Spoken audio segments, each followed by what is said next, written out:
嗨，大家好，欢迎来到使人驾到的你不知道的三国系列，我是主持人叉叉 Y， 我是金老师。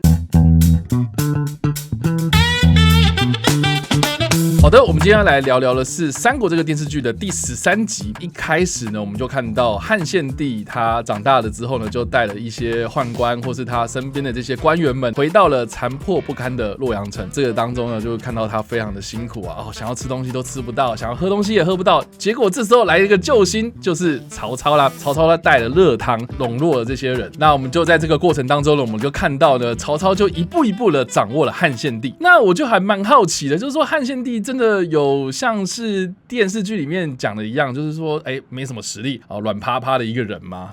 其实我觉得这方面的描写还蛮接近历史的。我们现在聊一下汉献帝的出身，他是汉灵帝刘宏的儿子，他的母亲呢，其实不是汉灵帝的皇后。汉献帝的母亲在怀孕的时候就想说啊，惨，皇后非常的妒忌，很怕其他的人也怀上了龙子，威胁到皇后的地位，所以谁只要怀孕，皇后就要对她下毒手。哦，这个怎么感觉是汉朝的《甄嬛传》？对，所以这个汉献帝的母亲也是个狠人，就想说，与其你对我下毒手，好，我自己把胎给打掉，这样子就可以避免这方面的威胁了。于是他就吃了堕胎药之后，没想到胎儿完全打不下来，命这么的硬啊！你可以说汉献帝他是在怀中的时候就已经天生神力。什么堕胎药完全不看在眼里。总之啊，后来汉献帝就出生了嘛，命名叫做刘协。我多提一下，我们现在一天到晚讲汉献帝，都是他死掉之后后人给他的封号啊，是，不会有人在他生前就说，献帝啊，信人家砍你说，等一下，什么叫献帝？国家给献出去吗？所以这个东西是我们现在为了方便描述，所以才不断的叫他汉献帝。历史迷请不要这个太过于建议。总之呢，汉献帝出生之后嘛，没过多久，他的母亲就被皇后毒杀了。真的如同他所料，就是皇后果然非常的嫉妒。那汉献帝后来交由祖母董太后逐渐的抚养长大，然后就来到他的人生的第一个关键点，就是董卓之乱。当时其实董卓带兵进入到洛阳城的时候，其实是看到洛阳已经陷入一片混乱。本来是大将军何进想要诛杀宦官嘛，没想到宦官反而把大将军何进先下手为强给除掉了。于是大将军底下的袁绍带兵把所有宦官都给杀了，整个洛阳城是一片混乱的状态下，汉献帝跟他的哥哥叫汉少帝一起流落到洛阳城的郊外，结果遇到了董卓。那董卓就问说，到底发生什么事情？怎么一片混乱？然后本来应该是皇帝，年纪也比较大一点点的汉少帝，反而就是就是被吓到说话语无伦次。而年仅9岁，当时还是陈留王的汉献帝就讲说，我告诉你到底发生什么事情。董卓就觉得说，这小孩子有点意思哦。当然后来我们第一集就讲到嘛，就是董卓后来要掌握朝权的时候，又觉得说汉献帝的祖母是董太后，这个董跟我这个董是可以勉强牵扯上一些关系的所以立这个本来就比较聪明，跟我又可以勉强沾亲带故的新皇帝比较好用，于是汉少帝就被废除掉啦，汉献帝就这么上位了。但是他当上皇帝并不是他一生当中的幸运，可以说是接下来又遇到接连的不幸。他是靠谁上位？是靠董卓上位的。但董卓后来怎么样？被杀了。对啊，被王允给推翻了嘛，对不对？当然王允可能就是想说，反正这个时候汉少帝也已经过世了，对，那汉灵帝也只剩下你这个儿子，继续让你来当皇帝也是很正常的一件事情啦。没想到这个王允没过几天怎么样？又被杀了。对，没错。董卓的部将李傕、郭汜带兵进入到了长安城当中，而这个李傕跟郭汜就不是那么的尊重皇帝了根据史料，献帝起居注有这么写，诸事臣皆有机色，就是当时其实李傕跟郭汜掌握长安城的时候，自然是一片混乱。尤其李傕跟郭汜后来还反目成仇，有爆发过火拼事件，大家都忙着打仗，根本没人在鸟皇帝。那皇帝当时旁边的那些侍卫或者是一些大臣都已经面有饥色，吃都吃不饱了哈。那面对这种情况哈，汉献帝就只好派人去找李傕说：“我求你哈，给我5斛的米，斛是算是一种装米的一种用具，5具牛骨，让我给旁边的人稍微吃一点东西，好不好？”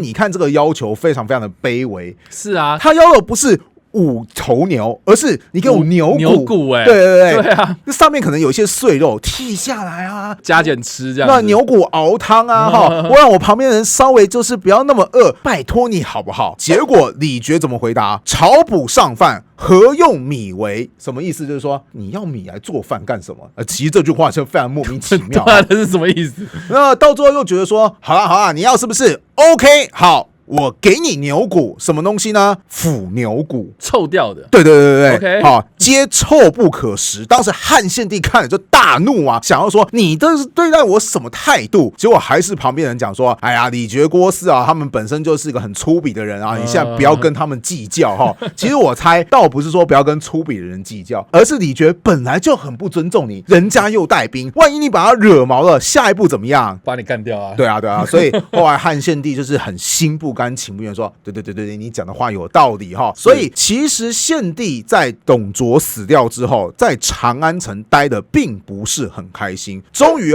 在西元195年7月，汉献帝就带领着愿意跟随他的大臣以及少量的部队逃离了长安城。那结果汉献帝在长安的时候，李傕跟郭汜都对他爱理不理，就是那种你要吃什么牛骨嘛？要牛骨是不是烂掉我给你啦？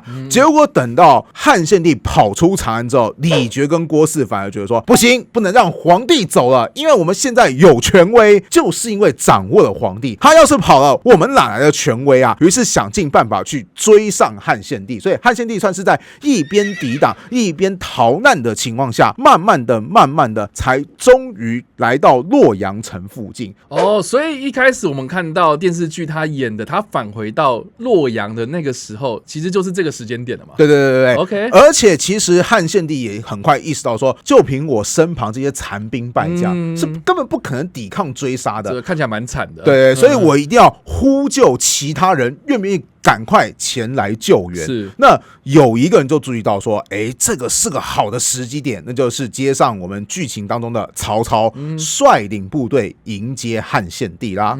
那这边我就蛮好奇，想问一个问题啊，就是说汉献帝他应该不是只有专门抠曹操过来吧？对，那难道除了曹操以外就没有人去帮他了吗？好，那其实当时是有一些人去劝他们的君主说，你要赶快去掌握汉献帝。这其中最有名的就是袁绍的手下，叫做沮授。根据《三国志·袁绍传》里面的描述，沮授也就是袁绍的部下，他是这么说的：今州城初定，兵强势富，西迎大驾。这个大驾就是指汉献帝，急攻邺都。什么意思？就是我们现在已经有稳固的势力地盘了，兵强马壮的。这个时候我们就要赶快把汉献帝给接过来。接过来之后干什么呢？挟天子而令诸侯，蓄士马以讨不停。谁能预知？就是我们挟持的天子就可以号令四方，再加上我们强大的兵力，谁只要反抗我们，我们就去征讨谁。在汉朝民意的情况下，谁能够抵挡我们呢？我这个听起来蛮霸道的哦。对，所以大家很熟悉的挟天子而令诸侯，就是从这边出来的。袁绍后来觉得说，不对啊，我把汉献帝给接过来之后，那以后我是不是要听汉献帝的话？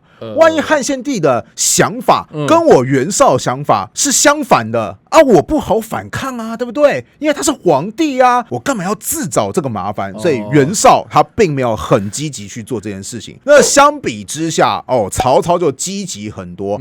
曹操底下其实也有谋臣去建议他去做这件事情。我们来看《三国志》的毛玠传，毛玠就是曹操的一个部下，他是这么说的：夫兵役者胜，守卫以才，以奉天子以令不臣。什么意思？就是说，什么样的兵可以打胜仗？掌握道义的兵，你才容易打胜仗。然后什么样的势力可以维持的比较好？你必须得培植你的国力，也就是守卫以才。那如果我们要达到以上的目标，我们要做什么事情呢？答案就是奉天子以令不臣，就是我们赶快去迎接天子。等到掌握了天子之后，我们是不是就有道义了？因为皇帝在我们手上，这个时候我们就可以去命令那些不臣服的势力，到时候谁能够抵挡我们呢？所以这两者其实你会发现，不管是毛玠还是居寿，他们提出来的方案都非常非常的类似。但是我觉得他们的出发点好像不太一样。怎么说呢？一个是要挟持嘛，对，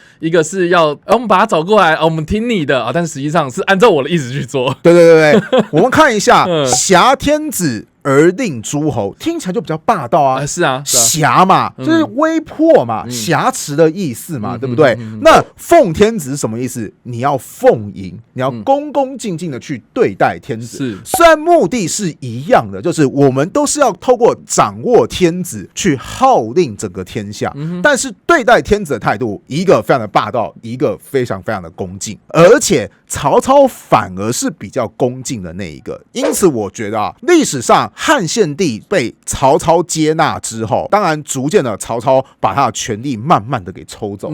可是如果今天汉献帝是被袁绍给把持住，我觉得他的下场应该可能会更惨。为什么？你看袁绍他当时是连觉得说，我要接纳一个皇帝，万一他的想法跟我不一样，那该怎么办？袁绍是连皇帝跟他想法有一点点冲突，大概都觉得很难忍受的人。那曹操很明显就不是如此啊。那所以历史上确实就是曹操迎接了汉献帝，然后甚至还把他迎接到我们今天的许昌这个地方吗？是的，没有错。OK， 那接下来呢？那曹操又做了什么样的事情呢？那他真的有所谓的奉天子以令不臣吗？其实这个奉天子以令不臣的战略，事后来看真的非常非常好用。OK， 那到底好用在哪边呢？毛玠有说过嘛，你要掌握道义嘛。那所谓的道义，换成今天的白话文，就是你要掌握话语权。OK， 我们来看两个案例。第一个案例就是先主败走归曹公，什么意思？就是刘备后来打败仗去投奔曹操，曹公后代之，以为豫州牧。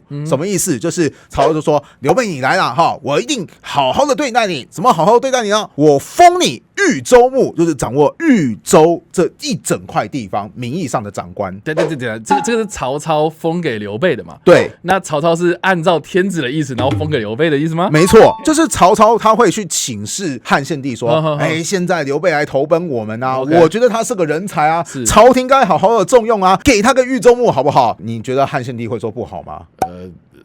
你都这样讲，那我当然就给了。没错，所以你有没有看到曹操他因此掌握了任免官员或是追认官员正统性的权利？那我们可以来看看，今天曹操他如果说我任命你去地方当官，这代表是什么？是代表着东汉朝廷的权威去到那个地方去。那同样的道理，曹操也可以告诉一个地方官员说，我决定把你给罢免掉。这个是出自于东汉朝廷，除非那个对象已经表明说东汉算个嘚儿啊，算个屁啊，我不想理你。对，你敢做这种类似于造反这样的行径，不然的话，但凡你承认东汉的权威，你都觉得说，我明明知道这是曹操的意图，可是这偏偏是皇帝追认的话，那没办法，我只好答应了。所以这就叫做掌握话语权。那我就还蛮想问啊，那有没有人就是曹操给你这个地方叫你去当官，那我拒绝的那种案例吗？还真的有，这就要讲到第二则那个案例了哈，就是于是以袁绍为太尉，绍齿班在宫下。这边的宫就是指曹操哈，这是什么意思？就是掌握了皇帝之后，其实曹操他也不是很自私的，就想说，都只封自己人。曹操是很聪明的，他懂得说，我要利用这个话语权舒缓我周遭邻居之间的关系，因为这个时候曹操也不想立刻跟袁绍翻脸嘛，所以他就说，来，我已经请示过天子啊，袁绍，恭喜你可以获得三公当中的太尉这个官职。那当时的曹操则是获得大将军这个头衔，袁绍就很生气，就表示说，我这个太尉的位阶比你大将军低耶，我才不要。这就是我们刚刚讲的绍齿班在宫下，还可以这样选哦。那这个时候怎么办呢？当然你曹操可以说，你不接受，对不对？你是汉朝的叛徒，我要去征讨你，他可以做这种事情吗？名义上感觉可以这样做，对。可是曹操他真的是很聪明，他也知道说，这个时候他当然在道义上掌握对袁绍用兵的机会。可问题是袁绍这时候兵强马壮啊，曹操还有很多事情要去解决啊，所以曹操他非常聪明，表示说，好，如果袁绍不肯接受怎么办？那我们来对调一下吧，你耻于我之下嘛，对不对？来，我们对调。于是史料是这么说的：公乃固辞，以大将军让绍，天子拜公司空，行车骑将军。什么意思？就是说曹操说，好啊，那这样子好了，袁绍你当大将军，我自己也得当官嘛，对不对？天子汉献帝就任命曹操当司空，也是三公之一哦。那军职方面挂的是比大将军还要低一阶的车骑将军。这个时候袁绍怎么反应？满意 ，OK， 大将军很棒，我接受。所以这就符合你刚刚讲的，有没有人拒绝过？有，但是请注意，拒绝，如果你实力太过于弱小，曹操就准备说，太好了，就等你来这一招，大军就压过去。那如果是实力比曹操还要更加的强大呢？曹操就是这个时候就会懂得服软，就说，好，你嫌官不够大是不是？再封一个更大的官，看你接不接受。如果你接受，那就达成笼络或是舒缓的目的。如果你还不接受，你可要注意啦，天子一直赐给你官位啊，你一直不肯接受，你眼里还有没有天子的存在？那就算我这个时候拿你没有办法，因为你兵强马壮嘛，那些效忠汉朝的人又会怎么看袁绍？原本可能大家会觉得说，袁绍你不错啊，结果发现袁绍你好像跟东汉朝廷越来越离心离德，我投奔你袁绍，我是不是等同于被迫我要跟汉朝决裂？那你觉得有些人才难道他愿意冒这样的风险吗？是不是袁绍无形之间他就会失去一些竞争力？这就是我再度强调奉天子掌握话语权的威力。等一下，故事说到这边，我觉得曹操他任免官员这些行为啊，怎么好像跟之前的董卓还蛮像的？的确是啊。那为什么历史的评价对董卓这么差，对曹操好像也没有到那么差劲的地步？因为曹操他是尊重汉献帝的 ，OK， 最起码表面上他要给他天子的礼仪，这是一个很重要的关键点。再来第二个，曹操也很懂得取舍利弊。今天曹操他不是所有的好处他就全拿，我们从刘备跟袁绍的案例就可以看得出来，刘备跟曹操什么关系？非亲非故啊。可是你一来，我知道你是个人才，来封你一个豫州牧。袁绍跟我是隐藏的对手关系，但是我愿意给你大将军。OK。那董卓不是啊，董卓当年在长安是怎么样？掌握了大权之后，开始大批的搜刮财产，还甚至建造了一个屋堡，然后把所有财产堆到里面去之后，就想说如果天下有变，最起码这些财产还是我的啊。就是有一种就是好东西都得在我手上，当然就搞得董卓的敌人很多，因为大家会觉得说你这个人非常非常霸道，就自肥嘛。对，那曹操敌人会怎么样？曹操敌人有的时候会觉得说，曹操这个人很会做人，甚至我不是曹操的敌人我可以加入曹操啊，对不对？因为曹操都那么的重用我了，如果跟着他又很有前途的话，那我干嘛不投靠在他之下？所以我觉得这个第二点，曹操很懂得应对进退以及取舍利弊，就是决定了他跟什么李傕、郭汜、董卓这些一度掌握过汉献帝的人，为什么那些人都失败了？因为那些人太过于自私。那曹操为什么会成功？因为曹操他更有远见，他可以忍受吃小亏，但完成他的最终目的。好的，以上呢，这个就是我们这一集的内容啦。我们介绍了有关于汉献帝，还有后续他跟曹操之间的关系。不知道大家来听完这个故事之后有什么样的想法，欢迎在留言区方留言，我们来跟你做互动跟讨论哦。你不知道的三国，我们下次再见，大家拜拜，拜拜。